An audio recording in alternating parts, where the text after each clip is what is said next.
دوستو، آج سے ہم انٹرویو کی تیاری کے حوالے سے ویڈیوز کا سلسلہ شروع کرتے ہیں۔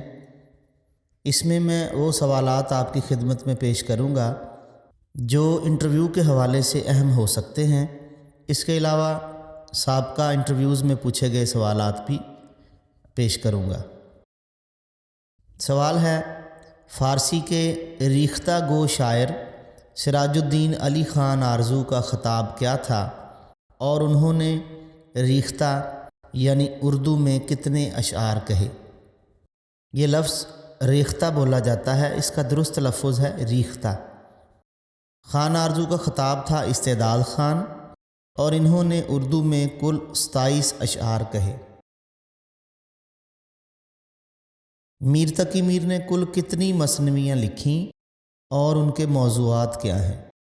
میر تقی میر نے کل 37 مثنویاں لکھیں، جن میں 9 عشقیہ، 13 واقعاتی، 3 مدحیہ اور 12 ہجویہ مثنویاں شامل ہیں۔ قائم چاند پوری نے اپنے تذکرے مخزن نکات جو 1754 اور 1755 میں لکھا گیا، اس میں شاعروں کو کتنے طبقوں میں تقسیم کیا ہے؟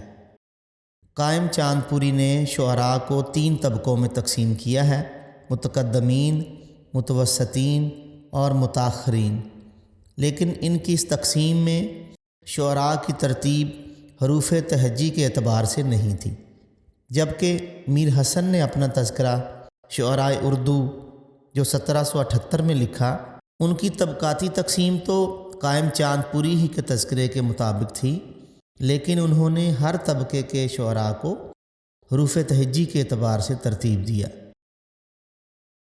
غالب کے کس شعر کو علامہ اقبال کی نظم شکوہ کا خلاصہ مانا جاتا ہے؟ یہ شعر ہے: ہیں آج کیوں ذلیل کہ کل تک نہ تھی پسند، گستاخی فرشتہ ہماری جناب میں۔ ایک سوال ہے، اقبال نے خواجہ اہل فراق کس شخصیت کو کہا ہے؟ اس کا جواب ہے حضرت مولانا روم رحمۃ اللہ علیہ۔ بہت شکریہ دوستو، امید ہے آپ کو یہ ویڈیو پسند آئی ہوگی۔ والسلام۔